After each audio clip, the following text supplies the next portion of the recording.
আসসালামু আলাইকুম।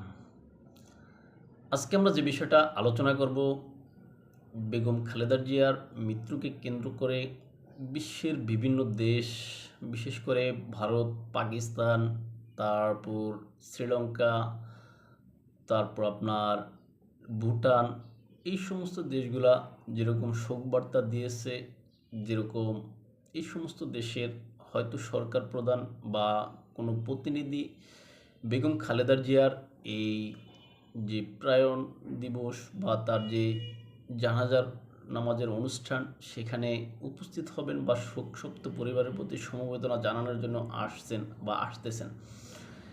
এখন এই বিষয়টাকে কেন্দ্র করে সরকারের ভিতরে কিন্তু ভালো একটা সুযোগ রয়েছে বিদেশের যে সমস্ত রাষ্ট্রগুলোর সাথে বর্তমানে আমাদের সম্পর্ক খারাপ, ওই রাষ্ট্রগুলোর সাথে সম্পর্ক মেরামতের। এখন আমাদের ইন্টোরিয়াম ডক্টর মোহাম্মদ ইউনূস বা ইন্টোরিয়ামের প্রধান আর কি, প্রধান উপদেষ্টা, তিনি কি আসলে এই সুযোগটা গ্রহণ করবেন কিনা সেটা তার উপরে নির্ভর করতেছে। আমরা এই বিষয়টাই আলোচনা করব, এর সাথে স্বাভাবিক বিষয়গুলো থাকবে। আশা করি আপনারা সম্পূর্ণ ভিডিওটা দেখবেন এবং আপনাদের মূল্যবান মতামত কমেন্ট বক্সে লিখে জানাবেন। চলুন শুরু করি। আপনারা জানেন, রাজধানীতে বেগম খালেদা জিয়া গতকাল অর্থাৎ 30শে ডিসেম্বর ভোর 6টায় রাজধানীর এবারকের হাসপাতালে ইন্তেকাল করেন। ইন্না লিল্লাহি ওয়া ইন্না ইলাইহি রাজিউন। এখন বেগম খালেদা জিয়ার এই মৃত্যুকে কেন্দ্র করে বিএনপির যারা ভক্ত অনুরাগী অথবা যারা বিএনপির ভক্ত অনুরাগীর নন, এরকম সকলেই শোকাহত, এটা আমরা দেখতেছি। তাছাড়া বিশ্বের বিভিন্ন দেশ, তারা নিজেরাও শোকাহত হিসাবেই অনেকেই শোকবার্তা দিয়েছেন। বিশেষ করে বেগম খালেদা জিয়ার মৃত্যুর পরপর এই খবর ছড়িয়ে যাওয়ার পর বা দলের পক্ষ থেকে ঘোষণা দেওয়ার পর থেকে সর্বপ্রথম বিদেশি রাষ্ট্রপ্রধান হিসেবে বা বিদেশি কোনো নেতা হিসেবে ভারতের প্রধানমন্ত্রী নরেন্দ্র মোদী তার সেই এক্স হ্যান্ডেলে তিনি সেখানে বেগম খালেদা জিয়ার মৃত্যুতে শোক প্রকাশ করেছেন। তারপর আমরা দেখলাম চীনের প্রধানমন্ত্রী, তারপর পাকিস্তান, তারপর ভুটান, তারপরে শ্রীলঙ্কা, এরকম আস্তে আস্তে সবাই, হয়তো আজকের ভিতরে আরও অনেকেই এরকম শোকবার্তা দিবে। এবং আমরা জানতে পারছি যে ভারতের যিনি পররাষ্ট্রমন্ত্রী রয়েছেন এস জয়শঙ্কর, তিনি এই যে বেগম খালেদা জিয়ার নামাজের জানাজা সেখানে উপস্থিত থাকবেন বা সেখানে আসবেন। পাকিস্তানের পক্ষ থেকেও তাদের প্রতিনিধি আসবে, চীনের পক্ষ থেকেও হয়তো আসবে, ভুটানের পক্ষ থেকে প্রতিনিধি আসবে, এরকম আমরা জেনেছি।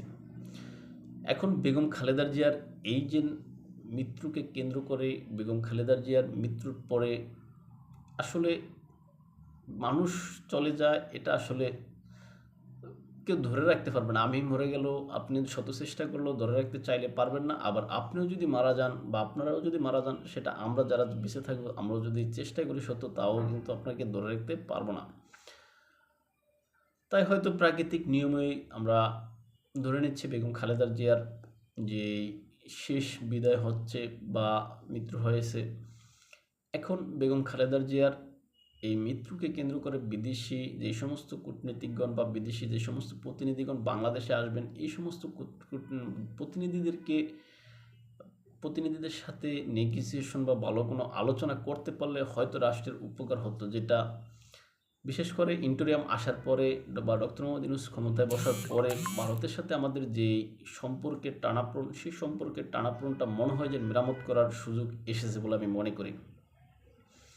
এখন আমাদের অন্তর্বর্তীকালীন সরকার ওই সুযোগটা যদি গ্রহণ করে, তাহলে হয়তো রাষ্ট্রের কল্যাণ হবে।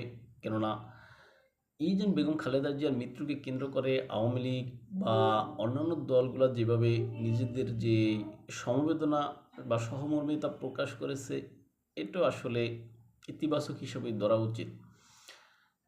এখন আমাদের ডক্টর মোহাম্মদ ইউনূসের পক্ষে বা তার যে আইন উপদেষ্টা জনাব আসিফ নজরুল, তিনি যে যমুনাতে যে সংবাদ সম্মেলন করলেন গত 30শে ডিসেম্বরে যমুনার সামনে, সেখানে তিনি বেগম খালেদা জিয়ার মৃত্যুকে কেন্দ্র করে যে বোমা ফাটালেন। বিশেষ করে তিনি বললেন যে বেগম খালেদা জিয়ার মৃত্যুতে মানে আওয়ামী লীগ সরকারের দায় রয়েছে বা আওয়ামী লীগ সরকার দায়ী, এরকম একটা বক্তব্য তিনি দিয়েছেন। আসলে এই মুহূর্তে তিনি এরকম বক্তব্য না দেওয়া উচিত ছিল বলে আমি মনে করি। কেননা বেগম খালেদার যে মৃত্যুতে আমরা জানি দেশের সকল মানুষের শোকাহত।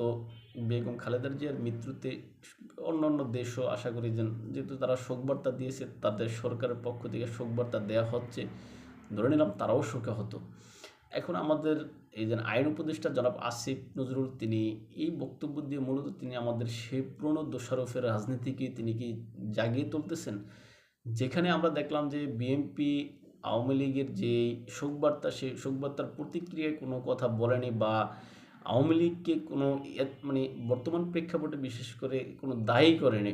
হুম এখন সেখানে আইন উপদেষ্টা তারা কিন্তু একটা ইন্টোরিয়াম বা তত্ত্বাবধায়ক সরকারের মতো একটা মধ্যবর্তী সরকারের থেকে তারা তো আসলে কারো এখানে দোষারোপ করা বা কারো গুণগান করা এরকম আসার উদ্দেশ্যে আসার কথা নয়।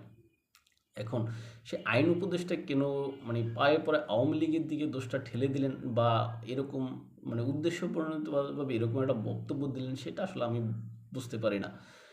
এখন তার সেই বক্তব্য শুনলে মনে হচ্ছে যে আসলে এখানে অন্য কোনো রহস্য রয়েছে বলে আমি মনে করি। কেননা আপনারা জানেন ডক্টর মোহাম্মদ ইউনূস এমন একজন কুশীলব বা এমন একজন ব্যক্তি যিনি এই যে 111 সময় যে যেটা বলা হয় যে 2 বেগম, বিশেষ করে ওই যে শেখ হাসিনা এবং খালেদা জিয়া তাদের দুজনকে বেগম হিসাবে উল্লেখ করতো, যে 2 বেগমের মাইনাস হিসাবে তারা যেভাবে চেষ্টা চালিয়েছে বা বিভিন্ন প্রকল্প যেভাবে তারা হাতে নিয়েছিল -2 ফর্মুলা হিসাবে, এখন হয়তো যে বিভিন্ন মেটিকুলাস ডিজাইনের মাধ্যমে একজন বেগম যেমন আপনার শেখ হাসিনাকে যেভাবে পদত্যাগ করে দেশের বাহিরে পাঠাতে বাধ্য হয়েছে, আর আরেকজন বেগম বা বেগম খালেদা জিয়া তিনি প্রাকৃতিকভাবে যেভাবে মৃত্যুবরণ করেছেন।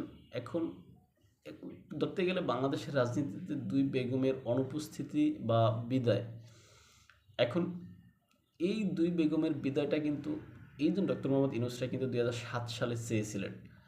এখন যেভাবে হোক 2 জন বেগম বা 2 নেত্রী যেহেতু অলরেডি মানে দেশের রাজনীতিতে নেই, এখন তারা কি তাদের সেই পুরনো খেলায় কি আবার মেতে উঠছেন কিনা সেটাও কিন্তু দেখার বিষয়। কেননা অনেকদিন পর্যন্ত এই বাজারে কিন্তু যে আলোচনাটা চলছে যে -2 ফর্মুলা বাস্তবায়নের জন্য এগোচ্ছে, এখন এটাও কি আসলে তার একটা কোনো ইঙ্গিত কিনা যে দুই আপনার প্রভাবশালী নারী বাংলাদেশের রাজনীতিতে যারা দীর্ঘদিন রাজত্ব করেছেন, সেই নারী 2 জন তারা এখন রাজনীতির ময়দানে নেই। এখন এই যে গ্যাপটা বর্তমানে তৈরি হচ্ছে, যে অভিভাবক শূন্য রাজনীতি বর্তমানে বাংলাদেশে রয়েছে, এই রাজনীতিটাকে আরও গোলা করার জন্য কি আসিফ নজরুলরা কি এই বক্তব্য দিলেন কিনা সেটা কিন্তু আসলে লক্ষ্য রাখা উচিত বলে আমি মনে করি। কিন্তু আইন উপদেষ্টা জনাব আসিফ নজরুল এভাবে বক্তব্য না দিয়ে তিনি হয়তো অন্যভাবেও দিতে পারতেন। এখানে তিনি সম্প্রীতির বা সৌহার্দ্যপূর্ণ রাজনীতির বার্তা দিতে পারতেন। এখানে তিনি কিভাবে সুন্দর রাজনীতি চর্চা করা যায় সেই বার্তা দিতে পারতেন। এখন তিনি সেখানে কেন এই কলুষিত রাজনীতিকে আরও একটু মানে দুর্গন্ধময় করার জন্য তিনি নেড়েচেড়ে দিলেন, এটা তিনি ভালো বুঝবেন। তিনি এটা আসলে জেনে বুঝে করেছেন বলে আমি মনে করি। এখন আমরা দেখলাম হাদির হত্যাকাণ্ডের পর বা হাদির মৃত্যুর পরে আমাদের ডক্টর মোহাম্মদ ইউনূস জাতির উদ্দেশ্যে যেরকম ভাষণ দিলেন, সবাইকে শান্ত থাকার আহ্বান জানালেন, তার পরবর্তী ঘটনা আমরা কিন্তু দেখেছি। তার পরবর্তী ঘটনা যেমন আপনার ডেইলি স্টারে আগুন, ছায়ানটে আগুন, তারপর উদুচি কার্যালয়ে আগুন, তারপর আপনার আরও অন্যান্য সাংস্কৃতিক প্রতিষ্ঠানে আগুন, কালচারাল প্রতিষ্ঠানে আগুন। এখন আমাদের এই যে ডক্টর মোহাম্মদ ইউনূস, এই যে বেগম খালেদা জিয়ার মৃত্যুর পরও তিনি জাতির উদ্দেশ্যে একটা ভাষণ দিয়েছিলেন, সেখানে সবাইকে তিনি শান্ত থাকতে বলেছেন। এখন আমরা আশা করি সবাই শান্তই থাকবে, তিনি ভালোর উদ্দেশ্যই এই বক্তব্য দিয়েছেন বা জাতির উদ্দেশ্যে ভাষণ দিয়েছেন। এখন এখানে কি এই উদ্দেশ্য দিয়ে কি তিনি কাউকে মনে করিয়ে দিচ্ছেন তোমরা এখানে মানে হামলা ভাঙচুর করো বা কোনো একটা অঘটন ঘটাও, এরকম কিছু ইঙ্গিত দিচ্ছেন নাকি না তিনি স্বভাবতই সবাইকে সতর্ক করেছেন, সেটাও কিন্তু দেখার বিষয়। কেননা এই যে ডেইলি স্টার বা প্রথম আলো যে আগুন দেওয়ার বিষয়ে সাংবাদিক নুরুল কবির বা অন্যান্য সাংবাদিকদের যে বক্তব্য, সেখানে যে প্রধান উপদেষ্টার দপ্তর বা অন্যান্য উপদেষ্টাদের সাথে আলোচনা করে বা সাহায্য চেয়েও তারা সেই সাহায্য পায়নি, এরকম অভিযোগ কিন্তু রয়েছে। এখন এই যে বেগম খালেদা জিয়ার মৃত্যুর পরে কি এরকম কোনো ঘটনা কোনো দুষ্কৃতিকারী মহলকে ঘটাবে কিনা সেটাও কিন্তু দেখার বিষয়। তবে বেগম খালেদা জিয়ার বিষয়ে সরকার যেই এখানে সুযোগটা বেগম খালেদা জিয়াকে দিয়েছে সেটা আসলে বিএনপির পক্ষ থেকে ভোলার নয়, বা এখানে এটা স্মরণ রাখতে হবে। কেননা আপনারা জানেন যে এই যে 5ই আগস্টের পরে অর্থাৎ 7ই আগস্ট বেগম খালেদা জিয়াকে নির্বাহী আদেশ বলে সেখানে তাকে মানে মুক্তি দেওয়া হয়েছিল। তিনি যদিও তিনি অনেক আরও আগে থেকে নিজের বাড়িতে অবস্থান করতেন, কিন্তু কোনো রাজনৈতিক প্রোগ্রামে যেতে পারতেন না। কিন্তু 7ই আগস্ট মানে 5ই আগস্টের পরে 7ই আগস্টে তাকে মানে তার বাড়িতে থাকার জন্য বা তাকে সকল কার্যক্রমে অংশগ্রহণ করার জন্য মুক্তি দেওয়া হয়েছিল, এটা আমরা সবাই জানি। কিন্তু বেগম খালেদা জিয়াকে কেন্দ্র করে বা তার এই মৃত্যুকে কেন্দ্র করে, তার মৃত্যুর পরে যেভাবে রাজনৈতিক একটা ঐক্যের একটা সূচনা করা যেত বা যায়, বা বিভিন্ন যেই আমাদের সাথে যে সমস্ত রাষ্ট্রের সম্পর্ক খারাপ, ওই রাষ্ট্রগুলোর প্রতিনিধিরা যখন বাংলাদেশে আসছে, যখন সম্পর্ক উন্নয়নের একটা সুযোগ তৈরি হয়েছে, সেখানে আসিফ নজরুল আইন উপদেষ্টা তিনি দাঁড়িয়ে যেভাবে এই যে দোষারোপের রাজনীতিতে আবার শুরু করে দিলেন, এটা আসলে দেশের জন্য ভালো বয়ে আনবে না বলে আমি মনে করি। তবে বেগম খালেদা জিয়া তিনি সবসময় ঐক্যের প্রতীক হিসাবেই ঠিক থাকতে চেয়েছেন। হয়তো বিভিন্ন কারণে বিভিন্ন সময় বিতর্কিত হয়েছেন, সেটা হয়তো আমাদের বাংলাদেশের যে কুশলিত রাজনীতি, বাংলাদেশের যেই আবার নোংরা রাজনীতি বলা হয়, সেই নোংরা রাজনীতির কারণে হয়তো অনেক সময় ব্যর্থ হয়েছেন, অনেক সময় সফল হয়েছেন। যেটাই হোক, সফল ব্যর্থ সব কিছু মিলেই আসলে একজন মানুষের জীবন। তাই বেগম খালেদা জিয়াও ওই রকমই ব্যর্থ বা সফল সব মিলাই একজন রাজনীতিবিদ। এখন এই যে বেগম খালেদা জিয়ার মৃত্যুর পরে আমরা চাইব সকল দলমত নির্বিশেষে সবাই ঐক্যবদ্ধভাবে দেশের কল্যাণে কাজ করুক, এটাই আমরা চাই। এখানে যেই আসুক তারা দেশের কল্যাণে কাজ করুক, কেননা মৃত্যু মানুষের একদিন না একদিন হবেই। তাই তার মৃত্যুর পর যাতে বেগম খালেদা জিয়ার জন্য মানুষ, এই যে দেশের মানুষ বা আন্তর্জাতিক মহল যেভাবে প্রতিক্রিয়া দেখাচ্ছে, যেভাবে শোকার্ত হচ্ছে, তাই আমাদের পরবর্তী যারা রাষ্ট্র ক্ষমতায় আসবেন তারাও এরকম ভালো কাজ করে যাক, যাদের জন্য দেশের মানুষ কাঁদবে বা আন্তর্জাতিক মহল তাদের পক্ষে শোকাহত হবে। এই আশাবাদ ব্যক্ত রেখে আজকে আমাদের ভিডিও অনুষ্ঠান এখানে শেষ করলাম। ভালো থাকবেন সবাই, দেখাবো অন্য কোনো ভিডিওতে অন্য কোনো বিষয়ে। আর আমাদেরকে যদি আপনারা ফলো করতে চান ইউটিউব এবং ফেসবুকে স্বপ্নচারের কথা নামে, ইনস্টাগ্রাম ও টিকটকে এনে তো নামে দেখতে পারেন। আল্লাহ হাফিজ।